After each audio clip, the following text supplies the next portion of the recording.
Hi there, welcome to the latest episode of my 10-minute moan. The topic of this 10-minute moan is a quite remarkable outcome at the Supreme Court in London today, where a group of 5 judges unanimously decided in favour of the For Women Scotland group. When they've challenged the wording and the meaning of a woman in a Scottish Government Act that was passed in 2018. Now, the first thing I need to say is For Women Scotland, absolutely hat off to you guys. Absolutely fantastic outcome you've got, not just for yourself, but for every female, every mother, every daughter, every sister in Scotland. You've pulled off a great victory, because what this does now, it enshrines what the meaning of woman is. And if that was your plan all along, you played an absolute blinder. And this should now have a knock-on effect to so much of our life in Scotland for the betterment of majority of half the population, who are indeed female. And I would love to talk to some of you, because everybody will be getting interviews with you guys just now, well done, what happens next, all that. And that's fantastic, and you're due every bit of credit you're getting just now. But what I would love to know is, maybe in a few days, a few weeks, the story of how you got there. Because I can guarantee it'll be a fascinating tale where there'll be ups and downs along the way. Today's been a great day, but there wouldn't have been successes all along. I mean, obviously this was the third hearing it had. And I would love to have one or two of you on. If any you want to do that, then reach out to me and we'll sort that. It would be fantastic to talk to you. So what they done was they took this to the Supreme Court, and they basically said that there was this act in 2018, which was basically, it was a well-intentioned piece of legislation where they were trying to suggest that certain types of bodies should have 50% of non-executive members should be women.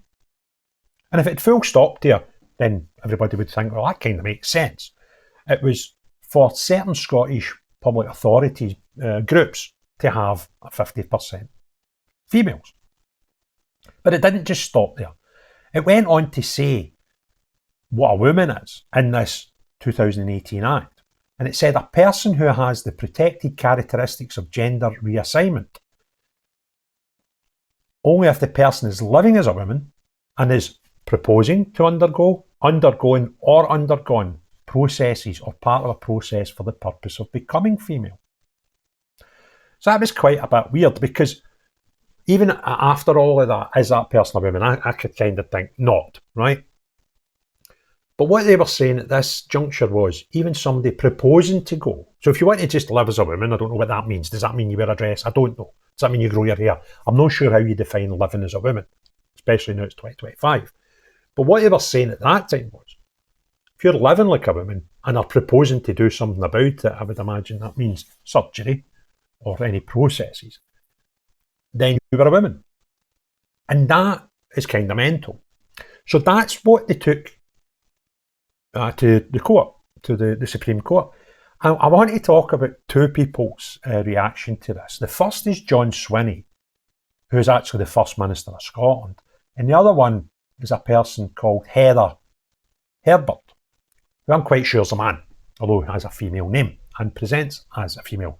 And I think it's quite evident when you see the reaction that this is a person who sees himself as a trans woman. Now, another thing I just keep putting out there, because if you see it often enough, the penny will drop with people. If trans women were women, you wouldn't need the word trans before the word women. They would just be women. So even someone who identifies and presents herself as I am a trans woman, by choice of words, they're actually telling you themselves, well, I'm not a woman. But want us and everybody else to accept that they're women. I kind of doesn't tie.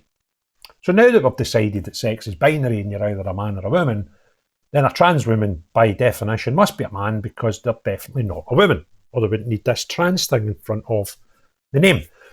So that's kind of where I am with the whole thing.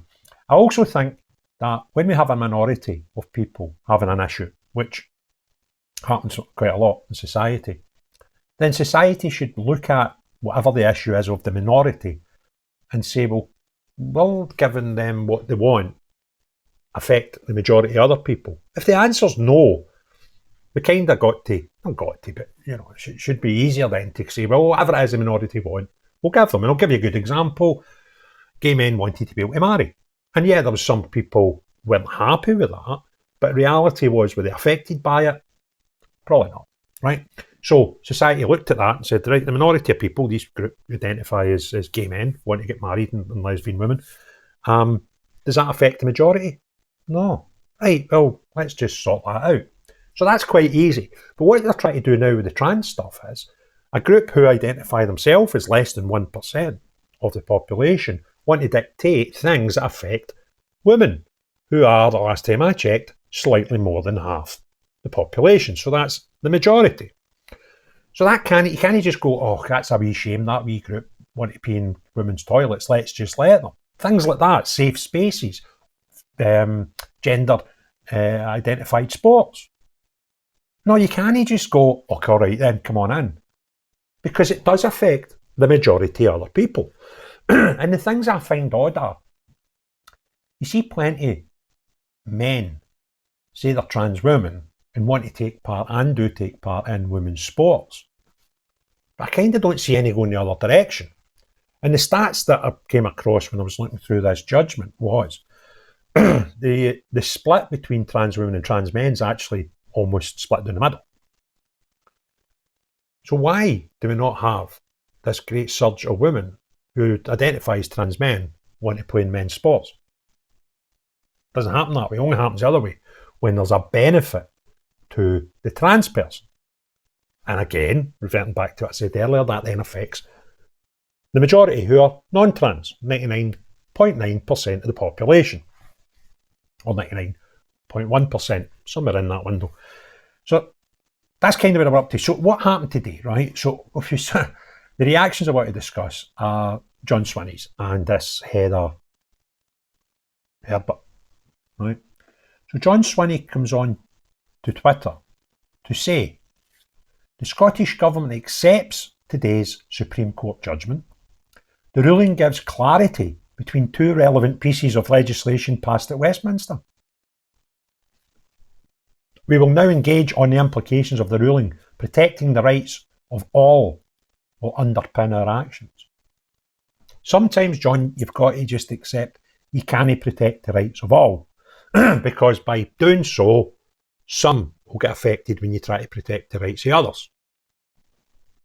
So you can't just go, we're going to protect the rights of everybody. That notion is ridiculous. But that's what you're going to do. And the thing you've done again, you've done that, let's put Westminster into the mix, right?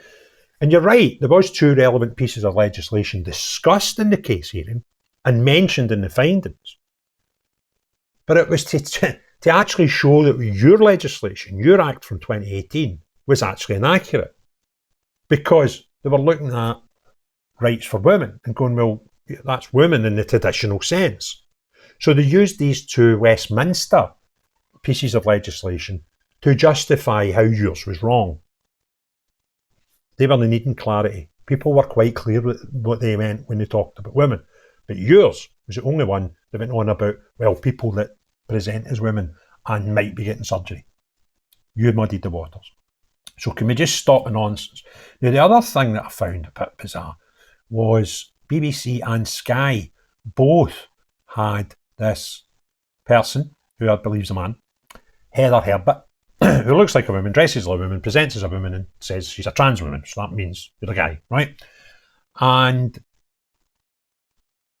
absolutely bonk. I was like, who's this? Right?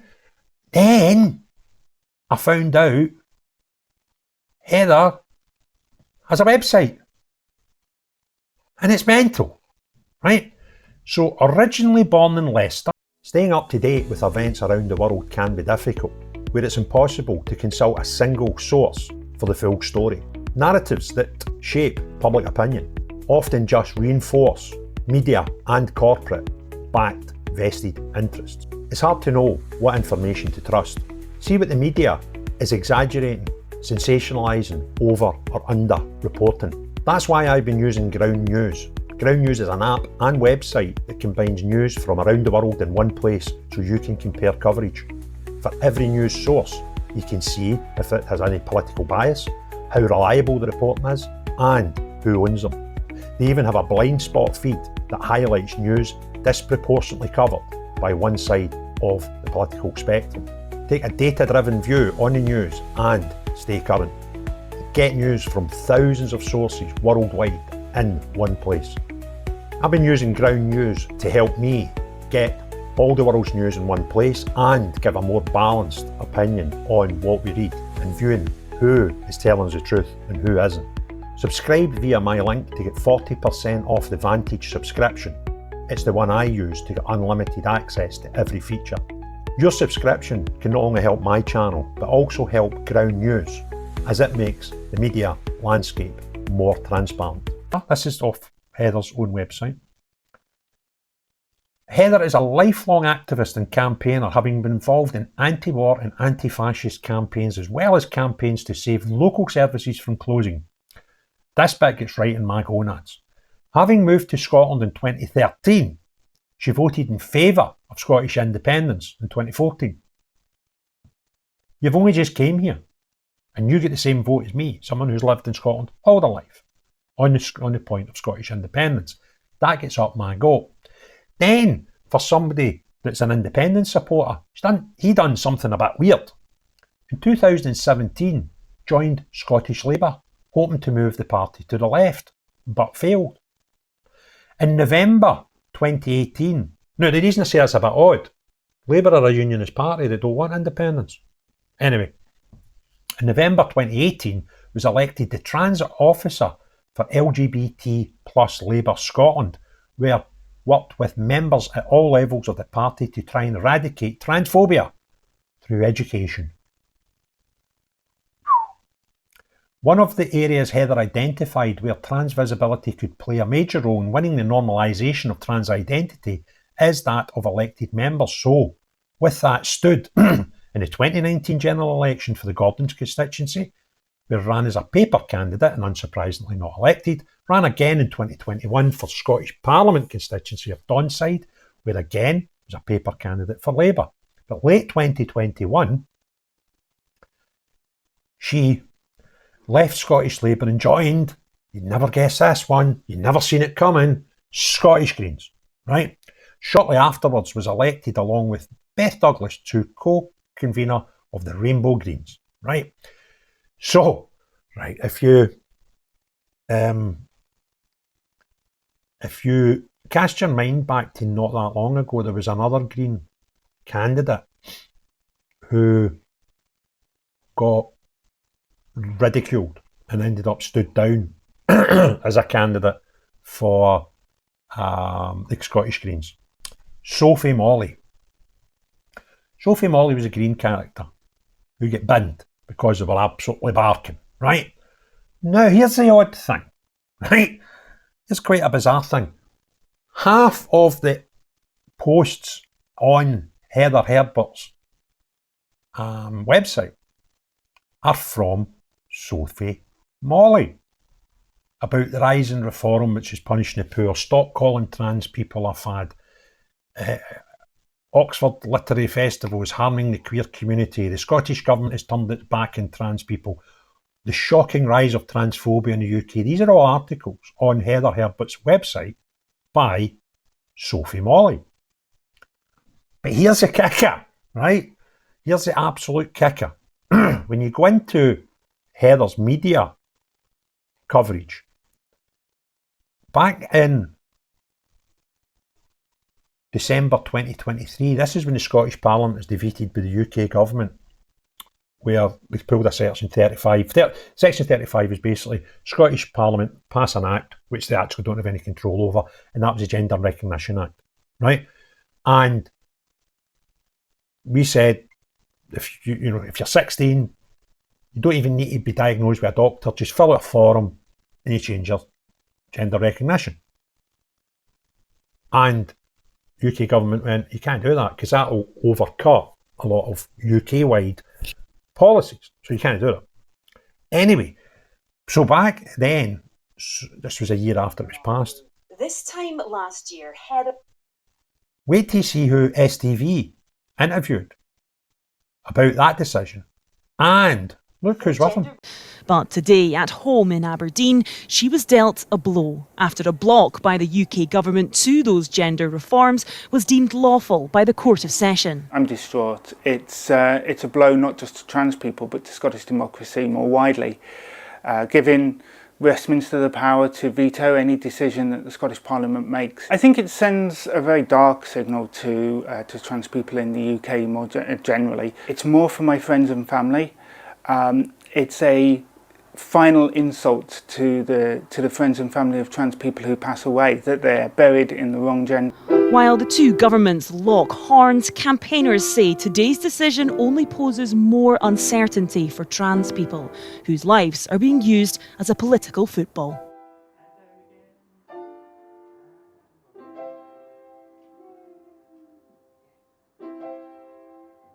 Incredible, isn't it? Now, I don't know if they live together like in a relationship or not, but they're obviously pals, right? But what I find totally bizarre, I've met two, what I would suggest, proper trans people my whole life. One of them was the late 80s, early 90s. It was a guy, Craig, who was changing to become Jade. I was a teenager at the time, about 18, 19. And Craig stroke Jade was a customer in a family business. And that was unusual at the time. You know, this is going back, 40 years ago? 30 years ago, anyway. And I did talk to Craig stroke Jade. Well, I didn't really, my mum did, and I was sort of listening, right, because I was interested but scared to ask questions. I put my hand up, it was a bit weird, right? And then later on in life, about 10 years ago, where I interviewed and gave a job to a girl transitioning to be a guy, right? And what I would say, they weren't like this Heather and this Sophie Molly person. These were just sort of normal people with abnormal life choices, but just want to get on with it. But what we do in the media, what the media do to us is they push forward folk like this Sophie, whatever her name is, and Heather. That's what becomes the face of trans. And I'm quite sure, even, like it's less than 1% of the population we're talking about here, so I would say about half of 1% are probably like the people I've came across in my life journey. And the other half are like these crackpots that the media portray. And again, I love interesting stories. And what I'm not interested in doing is getting any of these two on, right? I've got nothing to learn there. But if there's a genuine trans person that's no one to go and, you know, pee in women's toilets and make people feel uncomfortable, just want to go on with their life and give me an insight from their views. And I think I'm right that these other types of people that the media try to present as the trans community are probably despised by a load of trans people as well. People who have probably went through all the surgeries and all the trauma and psychological issues that causes and get portrayed by these crackpots in the mainstream media. So, you know, little olive branch to somebody who's just a genuine, as normal as possible trans person that's put up with some shite during their life and maybe don't see this, what we get presented in the mainstream as trans, as a true reflection of trans people. Love to talk to you. So, anyway, that's today's news. If you want other people to see it, do 1, 2 or 3 following things. Hit the like, hit the share, put some comments below. If you've not already done so, please consider subscribing and hit the notification bell. But most importantly of all, unless you're the type of people that actually needed a Supreme Court judgment to tell you what a woman is, no you, but everyone else, have a great day. Cheerio, bye now.